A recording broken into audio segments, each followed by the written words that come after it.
নমস্কার, সবাইকে স্বাগত জানাই দুর্বার রান্নাঘরে। পুরনো বন্ধুদের জানাই অসংখ্য ধন্যবাদ, নতুন বন্ধুদের স্বাগত। আমি আজকে একটা চিকেনের রেসিপি করে ফেললাম। যদি আপনারা দেখেন এবং আপনাদের ভালো লাগে তাহলে লাইক, কমেন্ট ও শেয়ার করবেন। নতুন নতুন নোটিফিকেশনের জন্য অতি অবশ্যই সাবস্ক্রাইব করবেন। সবাই ভালো থাকবেন, সুস্থ থাকবেন, ধন্যবাদ। এখানে আমি 600 মাংস নিয়েছি। মাংসগুলো আমি লম্বা লম্বা করে কেটে নিয়েছি এইভাবে। এগুলো বোনলেস সব।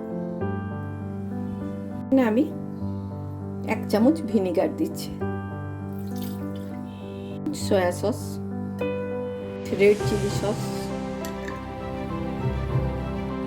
1 চামচ টমেটো সস, চিলি ফ্লেক্স,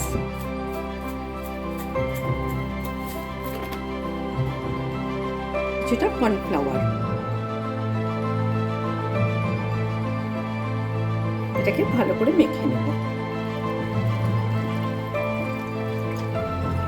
মেখে নিলাম। এখন ঢাকা দিয়ে রেখে দেবো আধ ঘন্টা ম্যারিনেশনের জন্য।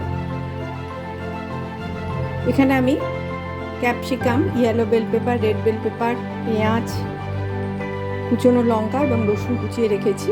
পেঁয়াজগুলো একটু বড় বড় করে কেটে রেখেছি। ফ্রাই প্যানে তেল দিয়ে গ্যাসে বসিয়ে দেব।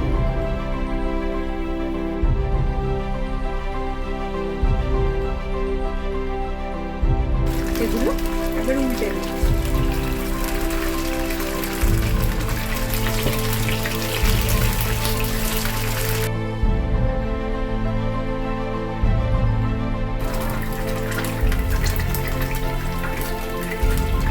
কুচনো রসুন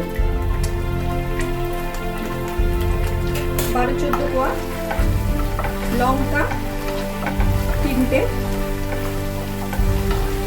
কিউব করে কাটা পেঁয়াজ দিয়ে দিলাম এর মধ্যে, red bell pepper, yellow bell pepper আর ক্যাপসিকাম।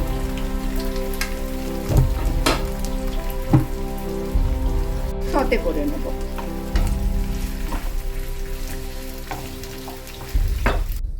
এখানে দিলাম vinegar, red chilli sauce, tomato sauce, soya sauce.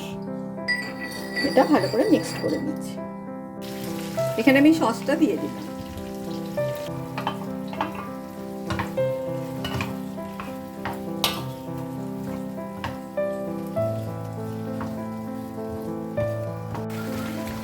আচ্ছা, এর মধ্যে আমি এবার দিয়ে দেব একটু সাদা তিল।